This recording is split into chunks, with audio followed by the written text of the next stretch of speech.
The air inside the abandoned cargo ship was stale and heavy. Lights flickered above like dying stars. Pipes hissed now and then, and the metal floor creaked under every step. Rayan moved slowly, holding his flashlight with one hand and the scanner. With the other, he was alone. That's how he liked it. Just him, the silence, and forgotten wrecks floating through deep space. He searched for salvage, old tech, anything he could sell. But today felt different. The scanner beeped. He froze. It was faint almost, like static, but something was moving deeper in the wreck.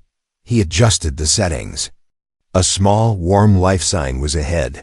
Trapped in a collapsed hallway between storage tanks, Rayan narrowed his eyes. Could be a rat or something worse. Still, curiosity pushed him forward. He squeezed through a tight corridor, past broken crates and collapsed beams. The sound came again, scraping metal, weak breathing. Then, a whisper. Help. The voice was soft and broken. Not human. Alien. Rayan dropped to his knees and pointed the flashlight toward the sound. His breath caught in his throat, between two fallen metal walls. A woman was wedged sideways, her body trembling, her skin pale blue and shimmering under the light. She was wearing almost nothing, just a thin piece of torn cloth over her chest and hips. Her long silver hair was stuck between wires. Her face was streaked with dirt and bruises, and her golden eyes, wide with fear, looked straight at him. "Please," she whispered, barely audible. "Help me." Rayan stared for a second, stunned. She was clearly an alien Ovari, maybe. He had never seen one this close, but she was trapped badly. One more shift in the wreck, and the walls would crush her. "Hold still," he said, voice low. She blinked slowly, too weak to reply. Rayan worked fast. He used a crowbar to push the side panels apart. Sparks flew. The wreck groaned above them, threatening to collapse further. "Don't move, just breathe," he said. With sweat dripping from his forehead, he forced one metal sheet aside. It shrieked like a dying machine, but finally it gave way. He reached in and grabbed her under the arms. Her skin was cold, like touching smooth stone. He pulled gently. She screamed in pain. It's all right. I've got you." With one final pull, she slipped out into his arms. Her legs buckled. Her body was shaking from exhaustion. But she was free. Her arms wrapped around his neck. She didn't let go. Rayan's heart pounded. She was light, fragile even. He tried to set her down gently, but she clung to him like he was her last hope. "You saved me," she whispered near his ear. "Yeah, let's get out of here."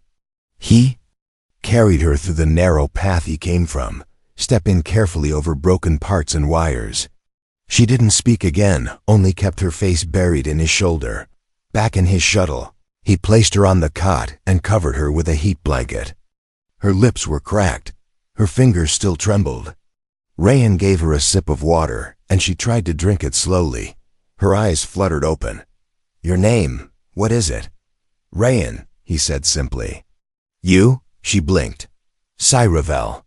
She reached out and touched his face with shaking fingers. Then she whispered something strange. "Mate bond." "Sealed." Rayan leaned back, confused. "What? You pulled me from death space. You claimed me."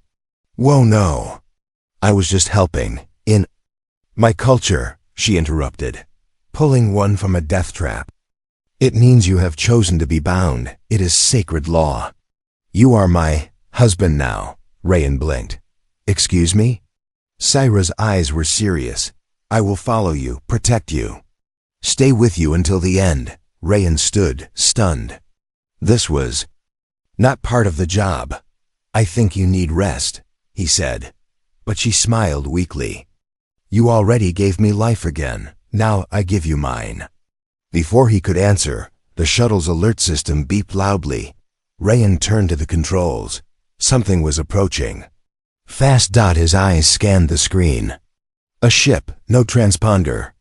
Code, no warning. "Damn it," he muttered. "Looks like trouble." He looked back at Sira. She was sitting up now, her eyes wide with fear. "They found me," she whispered. Rayan narrowed his eyes. "Who?" he asked. Sira's voice trembled. "My people. They're coming to take me back." The hum of Rayan's ship filled the silence as it drifted through the outer edge of the Andari belt. Stars outside the window shimmered like frozen fire, but inside the small scavenger craft, tension crackled in the air. Rayan stood near the pilot controls, eyes fixed on the incoming ship alert. No ID, no code.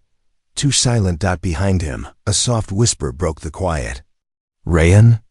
He turned fast. Vel sat up on the cot, the blanket slipping from her shoulders. Her silver hair flowed down her back like threads of moonlight. Her golden eyes blinked slowly, tired, but focused on him. The bruises on her arms were fading under the heat lamp. Her voice was stronger now, though still gentle. "You didn't leave," she said softly, as if surprised. "I don't run when someone's hurt," Rayan replied. "That's not what humans do." She tilted her head slightly, like she was studying a rare creature. "Strange," she murmured. "You're nothing like what we were told." Before Rayan could ask what she meant, she stood weakly and walked barefoot across the metal floor. Her steps were careful, almost ceremonial. When she reached him, she placed both hands on his chest and looked up into his eyes. "You saved me from death space," she said, voice steady now. "That's not just a favor. That's a vow," Rayan sighed. "You said that earlier. Something about your people's laws." She nodded. "Among the Ilvari, if someone pulls another from a final entrapment, a place of no return, they become life-bound, married."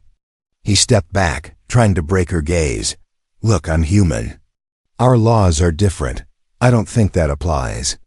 "But I'm not human," she said quietly. "And my people are already hunting me.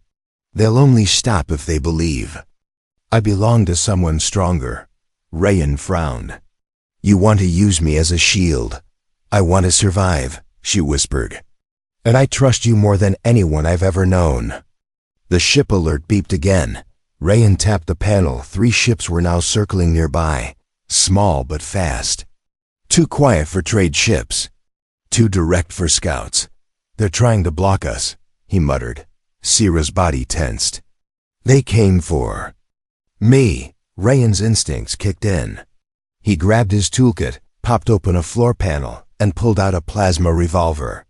He tossed her a small shock blade. "Can you fight?" She shook her head. "I was raised to obey, not resist." "Then stay low," Rayan said. "If they board us, we don't have much time." But before he could move, Sira suddenly stepped in front of him. "I can't let them take me," she said, voice shaking. "They'll strip my memories. They'll bind me to a warlord. I'll become decoration." Rayan stared at her, at the fear behind those golden eyes. And then something clicked inside him. He couldn't walk away. "Not now. You want me to pretend to be your husband?" he asked. Sira's voice was soft. "You already are. In Ilvari law, it's sealed," Rayan groaned.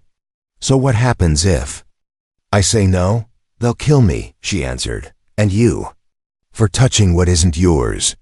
Rayan ran a hand through his hair. "Of all the scrap piles in the galaxy, why'd I have to pull you out?" She smiled faintly. "Because you're not like the others." A sudden jolt shook the ship. "They've locked us in a grav beam." Rayan shouted. Sira's eyes widened. "They're forcing a docking." Rayan dashed to the emergency panel and triggered defense mode. Shields flared. Power redirected. But it was too late. The enemy had them. The ship docked with a loud hiss. Boots clanked on the outer hatch. Rayan turned to Sira. "If this is gonna work, we need to make it real." Before she could ask what he meant, Rayan pulled her close and wrapped one arm around her waist. Her breath caught in her throat. He whispered, "Play the role, no matter what." The hatch opened.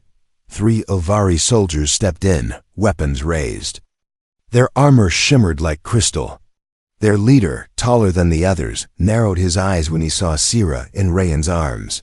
"Siravel," the soldier growled. "You were promised to the Blade Prince. You belong to the throne." Sira didn't flinch. "I belong to him now," she said clearly, nodding toward Rayan. "He pulled me from death space. He is my husband." The soldiers paused, exchanging glances. Rayan stood tall, tightening his grip around her waist. "That's right," he said. "You'll have to kill me first." The room fell silent. Then, the lead soldier lowered his weapon slightly. "If you're truly bound," he said, "then you'll face the judgment flame." Rayan frowned. "What's that?" Trial," the soldier replied, "to prove your bond is real, or burn in shame." The moment the Elvari soldiers heard Siravel say, "husband," the entire ship changed. They lowered their rifles, but only slightly. The tall one, wearing sharp silver armor with a blood-red crest, stepped forward. His voice was cold. "If you lie," he said, "your bones will scream beneath the judgment flame." Rayan didn't flinch. "We're not lying." The soldier looked him over like a bug under a lens. "Human," he spat. "You do not understand the cost of her blood." Rayan kept his arm tight around Sira. She stood beside him, silent now, but Rayan could feel the tremble in her fingers. The soldier pointed at her. "She is of the royal line. Third daughter of the High Spire. She was promised to the Blade Prince in exchange for peace between two houses. She ran. She almost died," Rayan shot back. "Trapped and abandoned. If I hadn't pulled her out, she'd be gone." "That would have been easier," the soldier replied flatly. "But now she invoked ancient law." Rayan raised an eyebrow. "You mean the pull from death thing?" "Yes," the soldier said. "You are now legally bonded, which means only the High Spire can undo it by fire." Rayan looked at Sira. "Is this true?" She gave a small nod. "They won't kill me outright, but they'll burn the bond out of my body, erase the memory, scar the mind. I'll forget your name. I'll become property again." Rayan's jaw tightened. The soldier pointed to a shimmering crystal disc on his arm. "We're taking you both to the judgment chamber. There, you'll either prove your bond, or watch it melt away." The soldiers didn't drag them, no chains, no cuffs. Just silent pressure. Rayan didn't resist. He held Sira's hand as they were led to a sleek Elvari ship, shaped like a blade of ice. The moment they stepped inside, warm lights scanned them, and the scent of crushed flowers filled the air. The walls pulsed faintly, alive with alien tech. The journey was quiet. Sira leaned against him, whispering only once, "They're not testing love, they're testing truth." Rayan didn't know what to say. His heart was thudding louder with each step. They landed on a moon carved by wind and glass. The Elvari Judgment Hall stood at its center, white as bone, tall as a titan, with stairs that shimmered with each footfall. Inside, thousands of alien eyes watched from the high seats. It was a court, but it felt like a trap. Rayan and Sira stood on a glowing platform surrounded by a ring of elder Elvari. Each one wore robes stitched with living threads, colors that changed with emotion. A female judge, her eyes glowing violet, stood and spoke. "By Elvari law, a death space rescue forms a bond. But not all bonds are real, the fire will know." She raised a hand. From the center of the hall, a tall metal column rose, its top burning with cold blue flames. "The fire drinks memory. If you lie, it will show. If your hearts are false, it will break you." Sira looked at Rayan, her voice soft. "You don't have to do this. Walk away now, they won't hurt outsiders." Rayan stared at the flame, then at her. "I didn't pull you out just to throw you back." She gasped just once before stepping forward with him. Together, they walked to the flame. The fire didn't burn. It pulled. The closer they came, the more memories surfaced. Rayan felt flashes her voice calling for help, her weight in his arms, her shaking fingers touching his chest. The flame grew brighter. Suddenly, images appeared above them, made from the fire itself. It showed Rayan pulling her free, her crying in his arms, their hands locked together. The audience gasped. Then it showed something else, a memory Rayan hadn't seen. Syra, watching him while he slept, smiling, whispering his name. The judge's voice was quiet now. The fire accepts. But not completely. The flames flickered. A final test. They each had to place a hand into the fire. Syra did it first, without flinching. Rayan stepped up. His heart pounded. The flame licked his fingers, but there was no pain, only heat, only. Wait. Then his mind filled with Syra's voice, echoes of what she had felt. He didn't look at me like the others. He saw me as alive. The flames flared bright white and gold. The elders leaned back. Whispers filled the hall. The judge stepped forward. The bond is true. The fire lowered.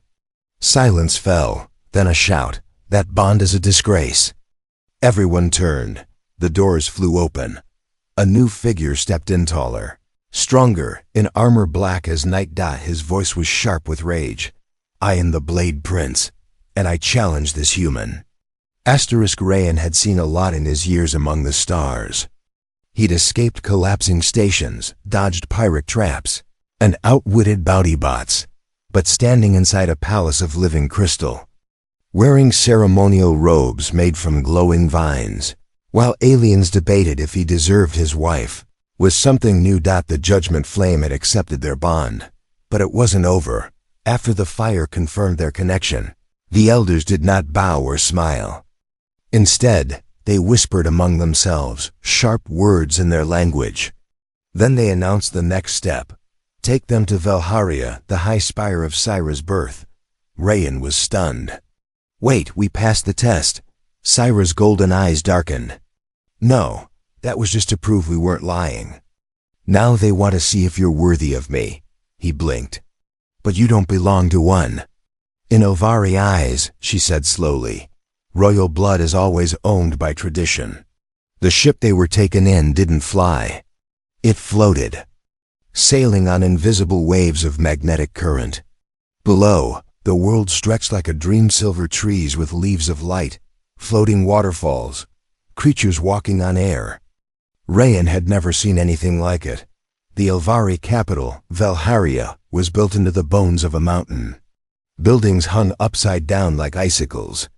People walked along curved bridges in silence. No one laughed.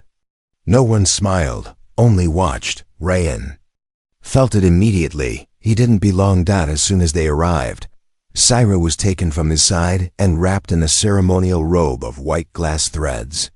Her arms were covered with shining cuffs. She looked like a statue, beautiful but cold. Rayan was given nothing but a plain dark tunic. No armor, no weapons, only questions. He was led to a hall with a round floor and tall thrones. Spire elders sat above him. Syra stood across the room, guarded. The same voice echoed around him, translated through hidden tech. You are not Ilvari. You are not noble. You have no crest, no claim. Why should one of our daughters remain with you? Rayan looked at Syra. Because she wants to. A wave of whispers rippled through the chamber. Desire is not law, said another voice. Rayan stepped forward. Neither is fear. A silence fell again. Syra's eyes widened slightly. The elder leaned forward. You challenge our order? Rayan didn't flinch. I challenge the idea that she belongs to you. Another elder raised a hand. Then let him be tested.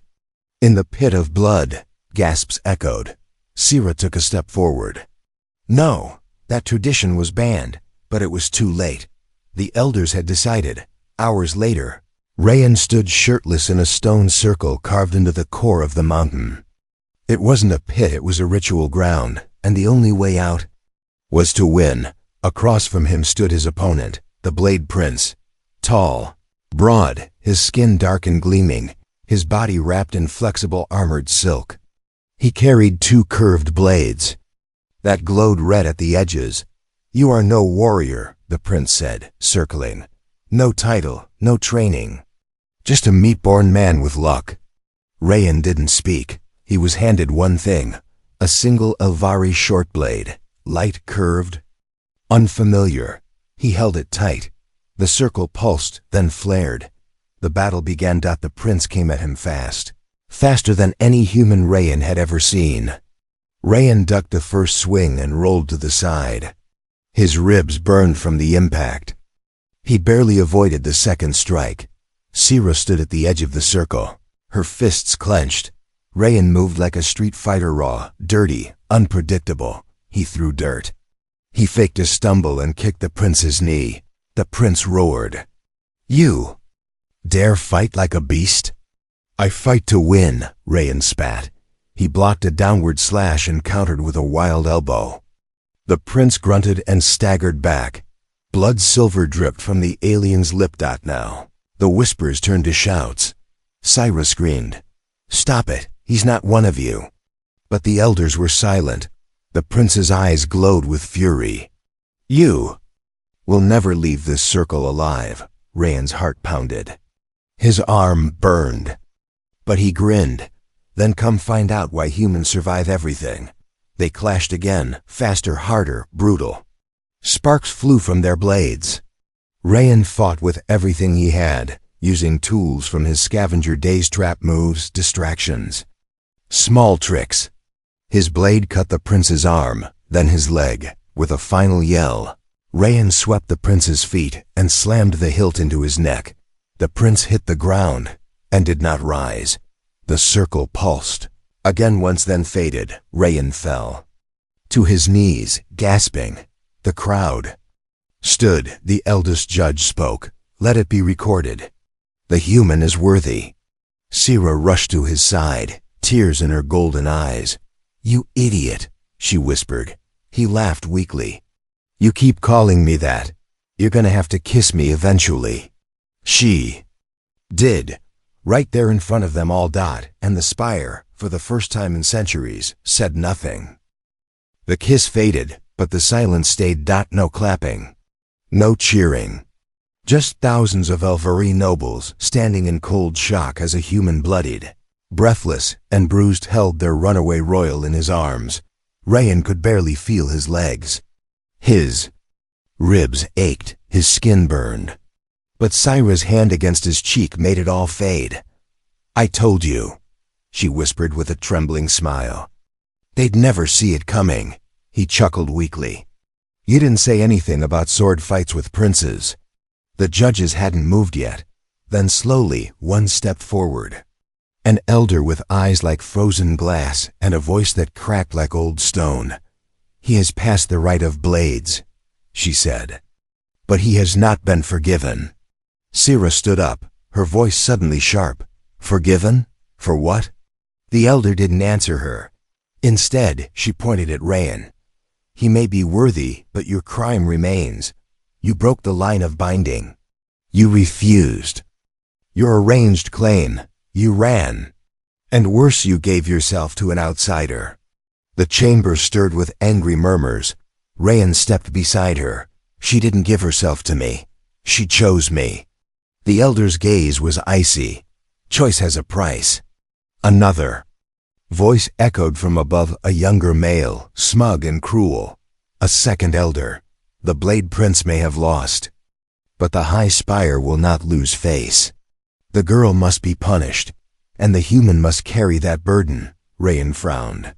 "What does that mean?" Sira turned pale. "They're invoking it," she whispered. "The exile bond." Rayan's stomach dropped. "You want to exile me?" "No," the elder said calmly. "We exile you both to the Forsaken Moon. You will survive together, or die together. That is your punishment. That is your proof." Sira clutched Rayan's arm. "That place is cursed. No heat, no food, no contact. Nothing lives there." "That's the point," the elder said coldly. "They weren't given time to pack. Within the hour, Rayan and Sira stood at the edge of a dark hangar bay. Two guards handed them a single crate basic rations, a heater core, and one survival tent. Sira looked at the guards. No weapons? No threats remain on that moon, one of them said. Rayan muttered, convenient. They were loaded into a life pod and fired toward the icy blue marble floating in darkness. Arenthal, the Ilvari's abandoned colony world. No cities, no light, no signals.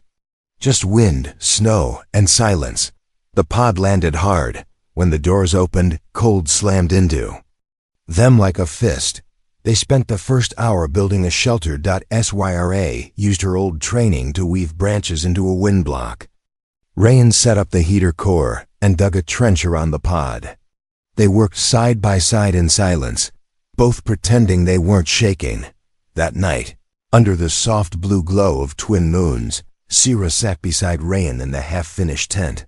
I'm sorry, she said. For what? For dragging you into this. For making you part of my punishment. Rayan didn't speak for a moment. Then he looked at her and said, You think this is punishment? She stared at him, confused. Rayan smiled. Slow and tired. It's cold, sure, miserable, probably dangerous. But I'd rather be here with you, free and real, than up there, surrounded by silk, lies, and people who call love a crime. She blinked, and something broke inside her. She leaned forward, resting her forehead against his. I was never allowed to choose, she whispered. Not my clothes, not my voice, not my path, but the day you pulled me from that wreck, I felt something I didn't recognize. What? Hope. They sat in silence. Then came the sound, a distant cracking in the snow. Rayan jumped up. Animal? He asked. Sira shook her head. This world is dead. They both grabbed makeshift weapons, sticks, a metal pipe, a broken shovel. Rayan scanned the edge of the clearing, and there, in the fog, movement. Figures. Tall, thin, silent. Not animals. Elv-Ari, something else. They told us no one lived here. Rayan whispered. Eswara nodded slowly. They lied.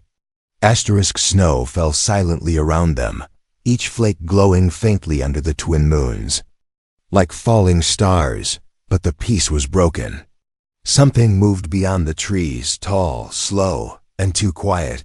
Rayan held the metal pipe like a blade. Sira stood beside him, barefoot in the frost, holding nothing but a stick sharpened at the tip. The cold bit their skin, but fear burned hotter. The shapes in the fog drew closer.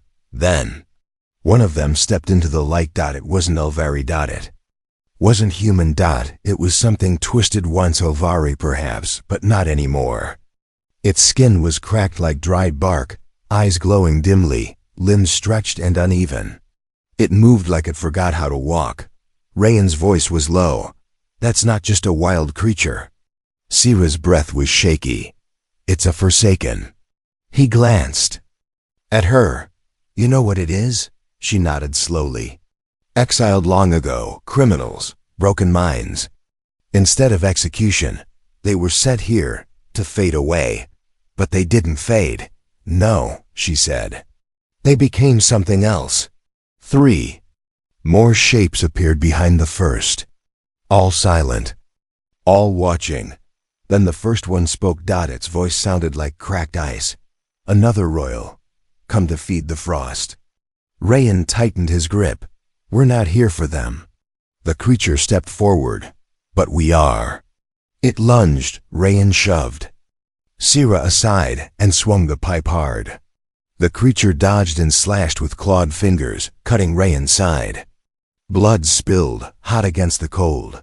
Sira screamed and stabbed one in the leg with her stick. It didn't flinch, but it fell. Rayan grabbed her hand. Run! They sprinted into the frozen woods, snow crunching underfoot. Trees loomed like frozen giants. Their breath steamed in the air. They ran until their legs burned, until the forest grew quiet again. They collapsed beside a broken rock wall, once part of an old structure. Sira tore cloth from her sleeve and pressed it to Rayan's wound. You need heat. she whispered. We need cover first. Together, they found a half-collapsed bunker buried in snow. They crawled inside, shivering and bleeding, but alive. Inside were rusted tools, shattered glass, old data pads and bones. Elvari bones. Rayan lit the heater core. They sat close, knees touching, eyes wide, hearts pounding. After a while, Sira broke the silence. My people made this place a grave. A test, a warning. Rayan looked at her. They knew what was still living here, didn't they? She nodded. Double quotes, they sent us to die.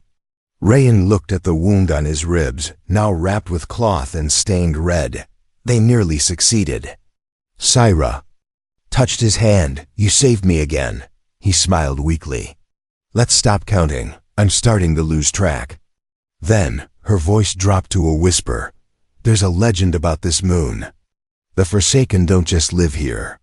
They remember. And they hunt Elvari blood. Rayan stared at her. Then why am I still alive? She hesitated. Then spoke carefully. Because you're not Elvari. And because they think you're my punishment. Rayan frowned. What? Sira looked away. They think I'm bound to you as torture. That my bond to a human is the real sentence. Rayan felt the words cut deeper than the wound. And what do you think it is? She turned back. Her golden eyes shimmered. I think they're wrong. He blinked. I think they don't understand what kindness looks like. What choice means. What love can be when it's not a chain. She leaned closer, her breath warming his cheek. They called you my punishment, Rayan. But you're the first freedom I've ever known. Rayan's heart pounded louder than the heater's hum. Outside, snow fell harder. Inside, something began to change, not between them, but around them. The air thickened. The old screen on the wall long dead flickered. Once Rayan stood. What is that? Sira backed away slowly. I don't know. It shouldn't be powered. Then came a voice, mechanical, deep, rusted with time. New genetic imprint detected. Human, non-Elvari. Rayan froze. Sira whispered, this bunker is waking up. The screen flashed again. Access granted. Human presence confirmed. Activating hidden protocol. The ground shook. Part of the wall slid open. Behind it, a chamber of blue light. Dozens of cryopods. Technology unlike anything Rayan had seen. Even on Elvari worlds. Sira stepped forward, stunned. This is not Elvari design. Rayan looked at her. Then what is it? She turned, eyes wide. I think this moon was never really ours. Blue light filled the ancient chamber. Rayan stepped inside slowly, heart pounding, eyes scanning the cryopods lining the curved walls. Each pod held a figure, some alien, some unrecognizable, and one unmistakably human. Dust floated through the light. The room hummed with a deep sleeping power. Sira whispered behind him. These aren't tombs. They're survivors. Rayan moved to the nearest pod. The face inside was worn, scarred, but unmistakably earthborn. He touched the surface cold. Smooth. The screen beside it blinked to life. Captain James Holloway, Terra Command. Status: cryo suspended since year 5201. Rayan blinked. He's from Earth, from the old days. Sira looked around slowly. This moon wasn't chosen for exile. It was hidden because of them. Rayan turned to her. Why didn't the Elvari know? She hesitated. They did.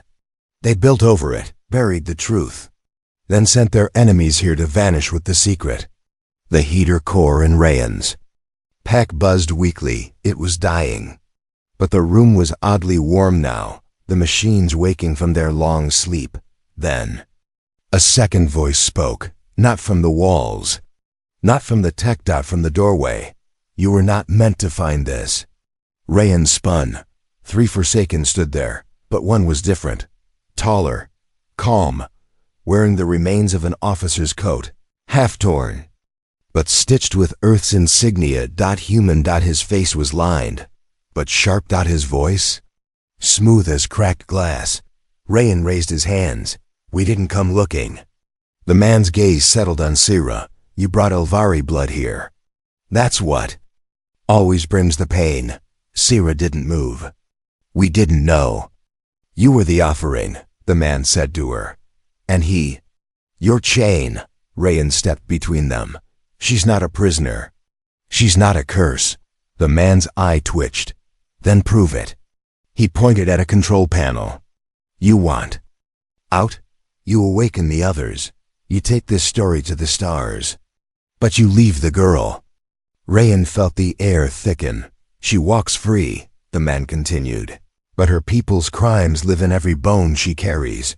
Walk away, or stay, and be hunted. Rayan looked at Eswira. She said nothing. Her eyes shimmered with sadness, but no surprise. She knew this world had no mercy left. Rayan turned to the man. You said awaken the truth? Yes. He grabbed the control lever beside the oldest pod. I'll do it. The man smiled faintly, but then Rayan added, but she comes with me. The smile vanished. You'd risk it? For her? Rayan nodded. For her, always. He pulled the lever. The entire chamber screamed with power. Lights flashed. Cryopods hissed. The air shook. Sira grabbed his hand. Rayan, he held tight. We're done running. One by one, the survivors of a buried war began to wake. Hours passed. The cryo soldiers, human and others, were weak, confused but alive. They spoke in old tongues, military codes, shocked to see how much time had passed. Rayan stood beside a glowing console, explaining the basics. The Forsaken man watched in silence, then turned and left the chamber without a word. He knew what this meant. The moon's secret was no longer safe. 3 days later, a new signal cut through the void. An Elvari warcruiser arrived, called by the awakening tech.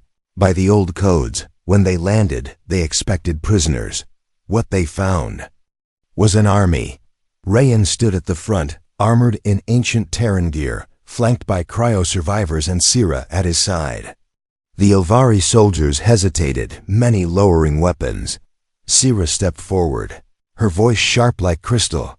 You exiled me for choosing freedom. You punished me for claiming love. But your lies brought us here, and the truth rose from beneath your snow. She pointed to the moon's surface, now glowing with light from reactivated towers. You hid the past, but we carry it forward now. The Elvari commander bowed his head. Rayan leaned close to Sira and whispered, So, what now? She smiled. Now we live together. Weeks passed. The Forsaken Moon had a new name now, Havenfall, a place where forgotten warriors, exiles, and runaways could rebuild. Rayan helped rewire the defense grid. Sira started planting food domes with old Elvari seeds. They slept beside the heater each night, not in fear, but in warmth. She carved a new mark into the stone wall near their shelter, 2 names written in both human and Elvari runes. Rayan touched the carving. Marriage, oath, she smiled. Not by law, not by fire. By choice. He pulled her close, and for the first time since that narrow space in a wrecked ship, they weren't lost, they were home.